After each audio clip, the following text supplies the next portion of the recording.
DD India Live, India's voice to the world. I'm Siddharth Bharadwaj. Coming up in the next 30 minutes. Baltimore divers recover 2 bodies from harbour after bridge collapse. Investigators say it will take 12 to 24 months to probe the incident. I have no doubt that we will be able to pull this together in hopefully 12 to 24 months. India once again underlines the importance of two-state solution. External Affairs Minister S Jaishankar says there is an underlying issue of right of Palestinians to a homeland. Ukraine's Foreign Minister Dmytro Kuleba in India on a 2-day official visit. Ahead of visit, Kuleba welcomes Indian participation in reconstruction of Ukraine. Nominations for the second phase of India's general elections 2024 to begin today. 88 parliamentary constituencies will go to polls on April 26. Japan's yen dropped to its lowest level since 1990. Yen slumped more than 7% of it this year. Asian stocks rise ahead of key US inflation.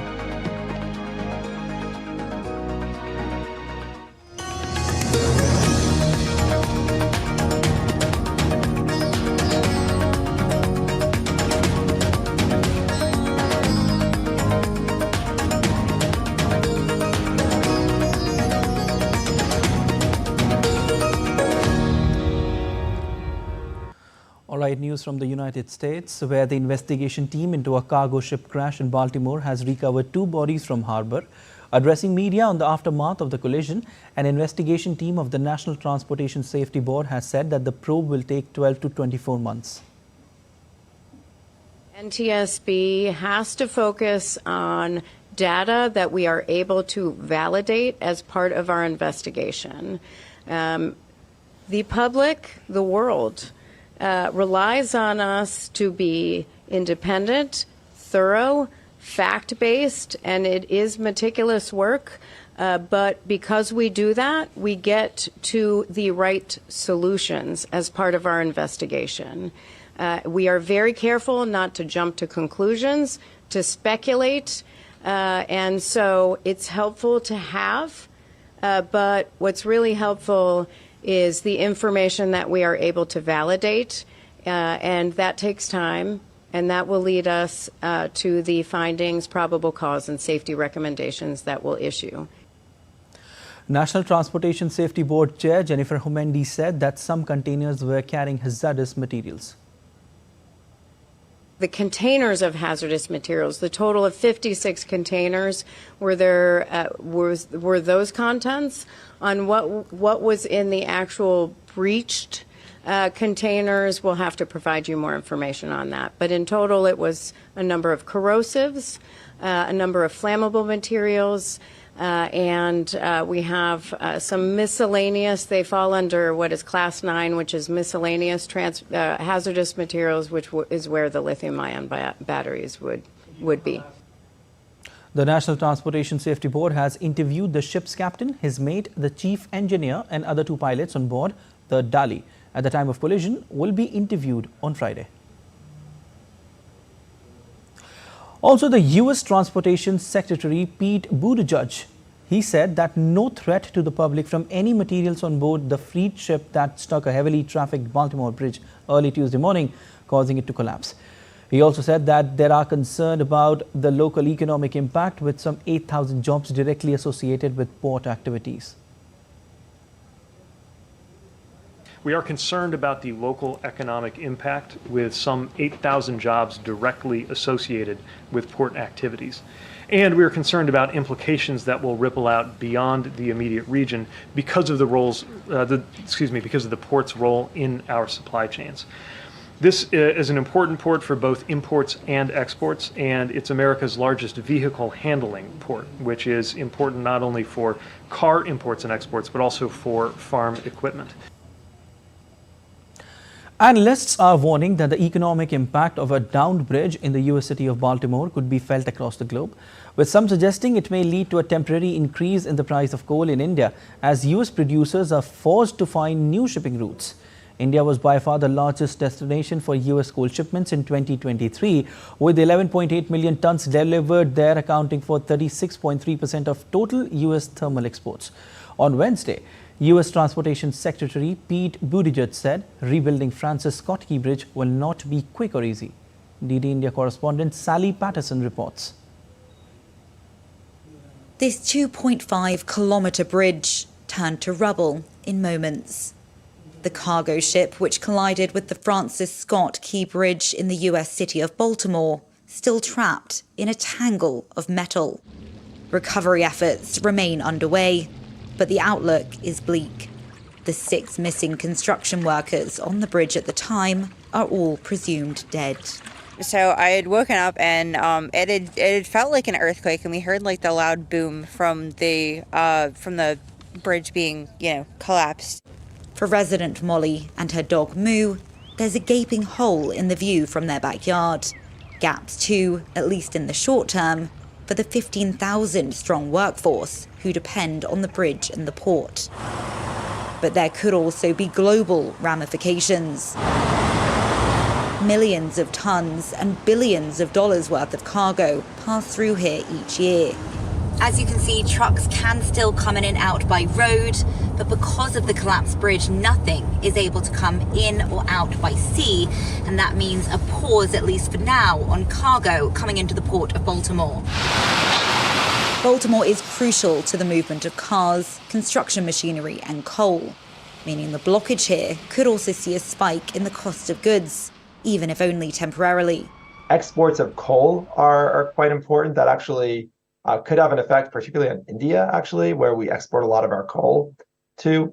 So all of that, basically, because of the port being shut down, means that trade and the movement of certain commodities is disrupted. And that eventually can flow into higher prices. Some businesses which rely on this route are scrambling to deal with the extra costs and logistical headaches. Those people that own the freight in those containers are going to have to pay more for their transportation. They're going to have to pay more to get the container from somewhere that's 100, 300, 500, 1,000 miles away from where it's normally supposed to go. The National Transportation Safety Board is investigating what took place that night, and the Biden administration has pledged to shoulder the cost of reconstructing the bridge. I told them we're going to send all the federal resources they need as we respond to this emergency. And I mean all the federal resources. And we're going to rebuild that port together. But it will likely take several years and hundreds of millions of dollars before this vital trade artery flows healthily again. Sally Patterson in Baltimore, reporting for DD India. Investigators from the National Transport Safety Board inspected the cargo freighter that knocked down Highway Bridge in Baltimore. The team reviewing information collected from the ship's voyage data recorder, including radio traffic between the pilot and shore-based authorities leading up to the disaster, as well as interviewing the ship's 2 pilots and 21 regular crew members who remained on the vessel.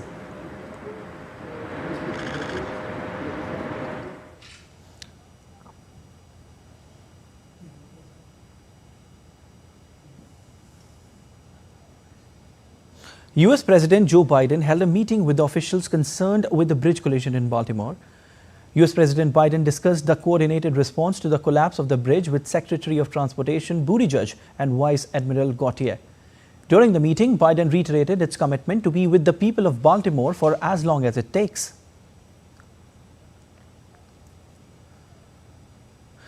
India once again underlined the importance of two-state solution to address the Israel-Palestine conflict. Interacting with the India community in Malaysia, India's External Affairs Minister Dr. S. Jaishankar said that a response to the ongoing conflict in Gaza has no...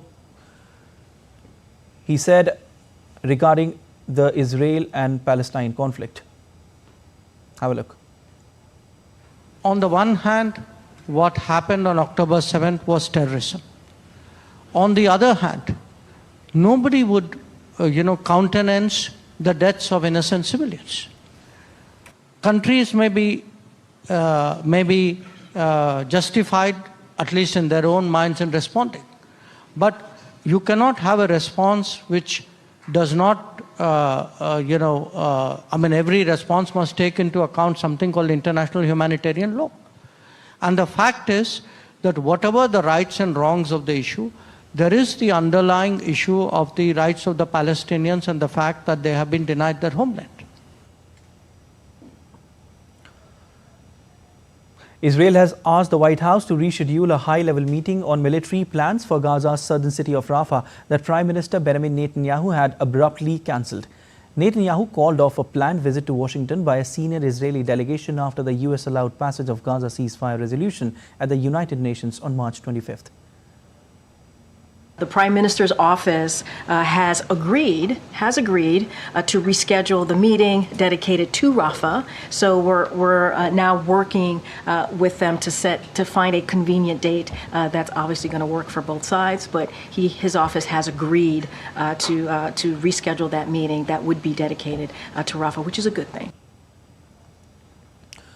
The US said it does not believe that hostage talks with Israel and Hamas are over. In a regular media briefing on Wednesday, State Department spokesperson Matthew Miller said that Washington believes there is an opportunity to continue pursuing the release of hostages. The hostage negotiations we do not believe are over. We do not believe they've come to an end. We believe that there is an ability to continue to pursue the release of hostages, and that's what we're going to continue to do. French President Emmanuel Macron said France will work with Jordan and the United Arab Emirates to convince Russia and China to back a resolution at the United Nations for a ceasefire in Gaza. France's foreign ministry said on Thursday it had started drafting a resolution with diplomats, saying they would put a draft forward if the US resolution did not pass. The UN Security Council on Friday failed to pass a resolution calling for an immediate ceasefire in Gaza as part of a hostage deal, the first time the US has backed such language.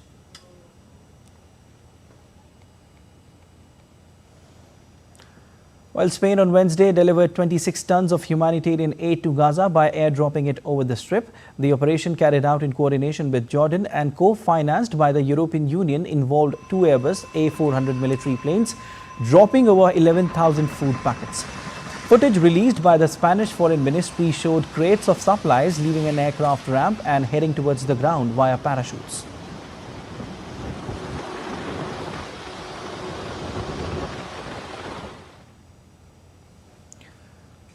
Ukrainian President Volodymyr Zelensky visited on Wednesday fortifications in the country's northeastern Sumy region, inspecting trenches, dugouts and firing positions. Ukraine has stepped up construction of fortifications in recent months as it shifts its military operations against Russia to a more defensive footing. Zelensky said earlier Ukraine's defensive constructions needed to be boosted and work on them accelerated in Ukraine's east. During his trip to Sumy region, Zelensky also paid a visit to Ukrainian soldiers treated at the military hospital and awarded medals to them. The Minister of Foreign Affairs of Ukraine, Dmytro Kuleba, arrived in New Delhi for a two-day official visit at the invitation of External Affairs Minister Dr. S. Jaishankar. During his visit, Foreign Minister Kuleba will have a number of engagements, including official meetings with his counterpart Dr. S. Jaishankar and Deputy NSA. The discussion will pertain to the bilateral partnership and cooperation on regional and global issues of mutual interest.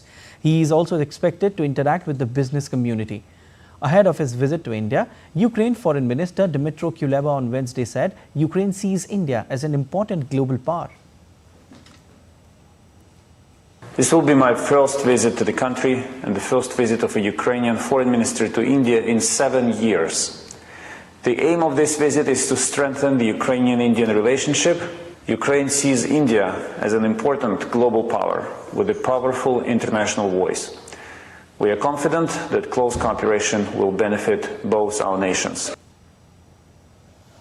Ukraine's foreign minister also welcomed India's participation in reconstruction of Ukraine.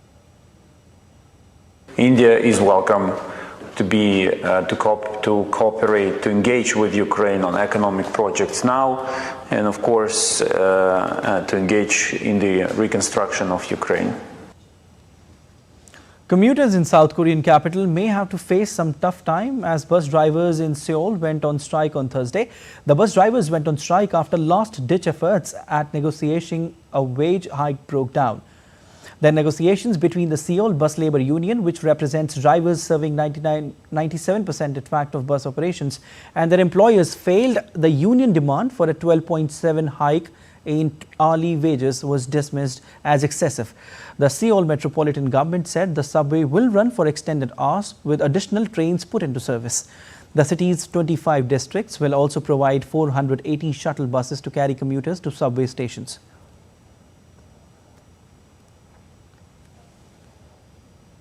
Sri Lankan President Ranil Wickremesinghe declared open a hospital in Karapitya, Galle in southern province, which is hailed as the largest maternity hospital in South Asia. The 6-story German Sri Lanka Friendship New Women's Hospital claims 640 beds, 6 operating theatres, emergency treatment units, intensive care units, laboratories, infant intensive care units, special pediatric units and state-of-the-art medical facilities. The German government has contributed €25 million for this project in addition to providing medical equipment. President Ranil Wickremesinghe also visited the newly opened maternity hospital to inspect its facilities. The leader of Myanmar's ruling military on Wednesday said the junta is holding power temporarily with the aim of strengthening democracy and will forge ahead with plans to hold a fair election. Addressing an annual Armed Forces Day parade, Senior General Min Aung Hlaing, he said, armed groups were trying to derail plans to return power to people. He said the election, for which he provided no time frame, would be held under a mixed member proportional representation system that would be more inclusive. The military is facing the biggest challenge since first taking power in former British colony in 1962, fighting on multiple fronts to contain uprisings in several parts of the country and stabilize an economy that has wilted since coup.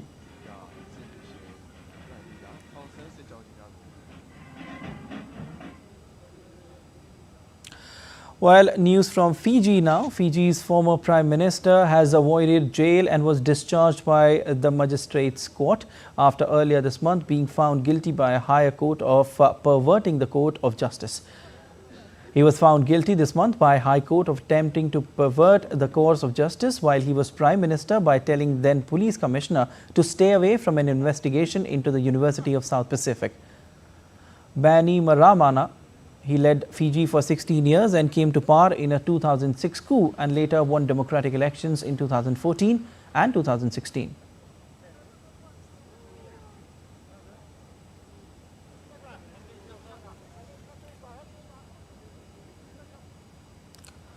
Well, let's take a look at other stories making news across the globe. A Soviet-era Russian rock band, Picnic, whose concert in Moscow last week was attacked by gunmen, staged a memorial show in St. Petersburg on Wednesday. Initially, band members were thinking of cancelling the Wednesday show, but later it was announced that the concert will take place and all the money will be donated to the victims of deadly attack. The band plans to give further concerts across Russia in the coming days. In Croatia, artists took several days to paint joint egg-shaped pieces as part of an Easter local tradition, which also pays homage to the naive school of painting of Halebine.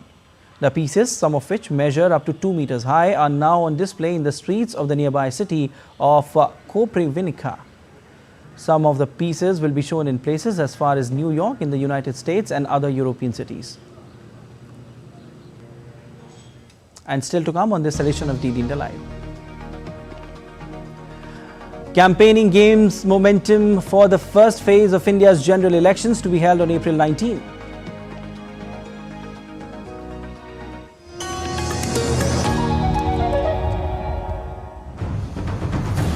Hong Kong passes a draconian national security law. Has democracy died in Hong Kong? Was there a secret weapon behind the mysterious Havana syndrome that shook American diplomacy? And the last decade was the hottest ever. Is our planet on the brink?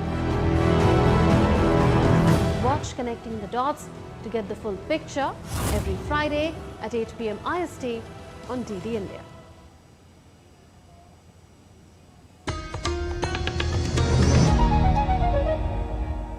You're watching DD India Live. I'm Siddharth Bharadwaj. Well, let's get you the latest on what's happening in India in the run-up to the world's largest democratic election.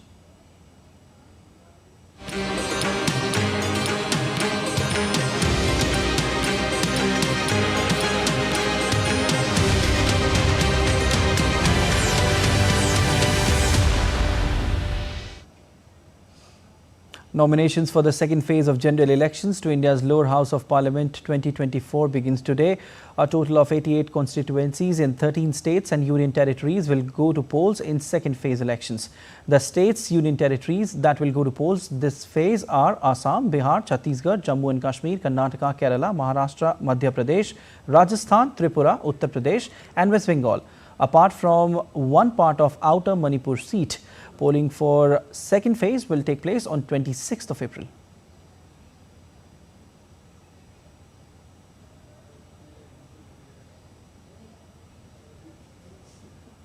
BJP National President JP Nadda appoints C.R. Kesavan as national spokesperson of the party.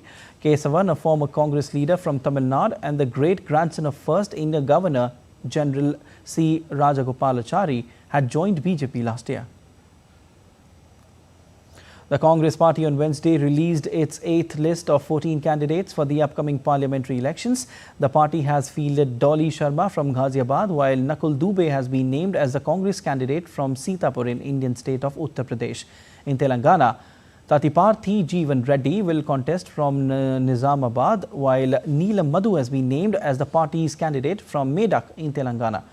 In Jharkhand, Sukhdev Bhagat will contest from Lohadaga, while Jai Prakash Bhai Patel will contest from Hazaribagh. In Madhya Pradesh, party has fielded Pratap Bhanu Sharma from Vidisha.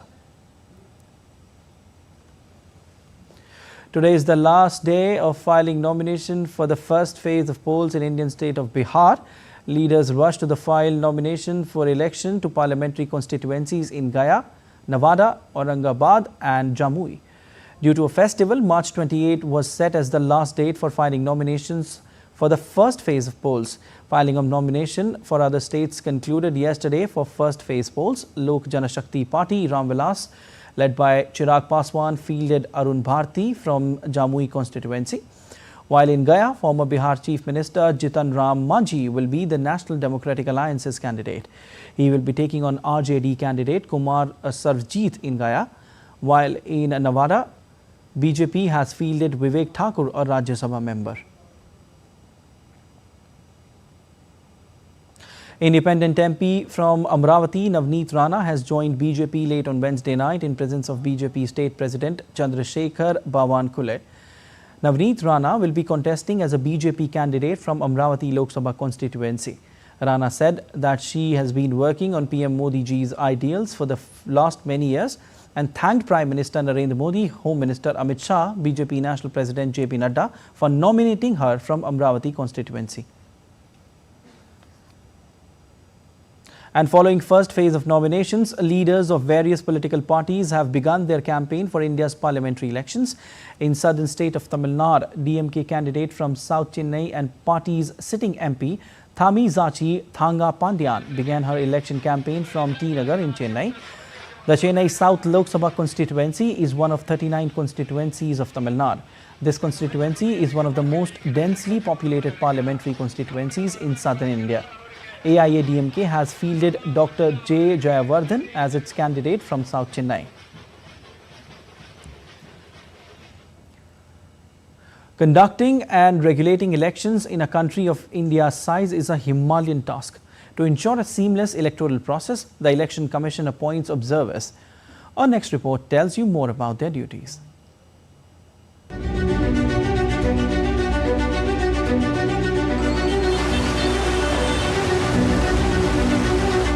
Conducting elections in a country with a population of over 1.4 billion is not an easy task. To ensure checks and balances in the electoral process, the Election Commission of India, the country's election regulator, appoints government officials as observers during polls. to oversee the process and ensure fairness. They work under the ECI. The observers are divided into 4 categories: general, police, expenditure, and counting. General and police observers oversee polling stations to make sure that they have necessary infrastructure, support, and facilities.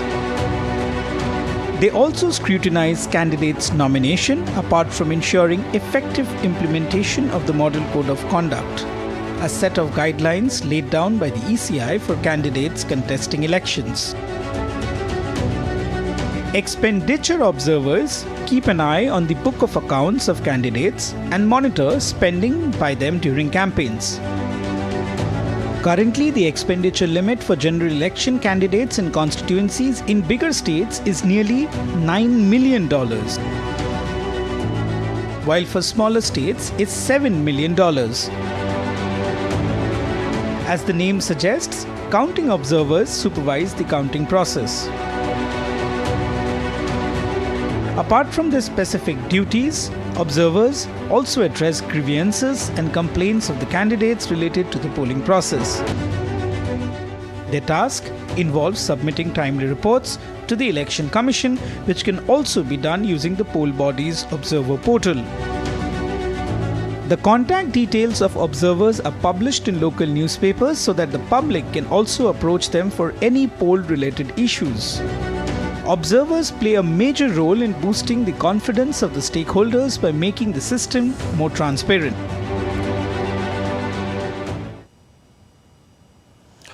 India's External Affairs Minister Dr. S. Jaishankar concluded his 3-nation tour to Southeast Asia, including Singapore, Philippines and Malaysia. Earlier, Dr. S. Jaishankar met Malaysia's Digital Minister Gobind Singh Deo. Both leaders discussed digital cooperation, including exchange of best practices and business opportunities. Dr. S. Jaishankar was on a visit to Singapore from March 23 to 25, to Philippines from March 25 to 26, and to Malaysia from March 27 to 28. On to business now. The Japanese yen fell to a 34-year low of 151.97 against the dollar on Wednesday, and monetary authorities held an emergency meeting to discuss the weakening currency. On Wednesday, Bank of Japan, the Finance Ministry and Japan's Financial Services Agency held a meeting late in Tokyo, trading hours on Wednesday, and suggested they were ready to intervene in the market. The yen has continued to lose ground despite the Bank of Japan's ending 8 years of negative interest rates last week, making a landmark shift away from its focus on reflating growth with decades of massive monetary stimulus. On to sports now. Sunrisers Hyderabad notched up the highest total in Indian Premier League history, posting 277 for 3 against Mumbai Indians. They sealed a 31-run victory in a power-hitting match that left bowlers on both sides clueless. Hyderabad surpassed the previous record of 263 for 5 set by Royal Challengers Bangalore in 2013, propelled by Henrik Klassen's unbeaten knock of 80 runs from 34 balls, which included 4 boundaries and 7 sixes.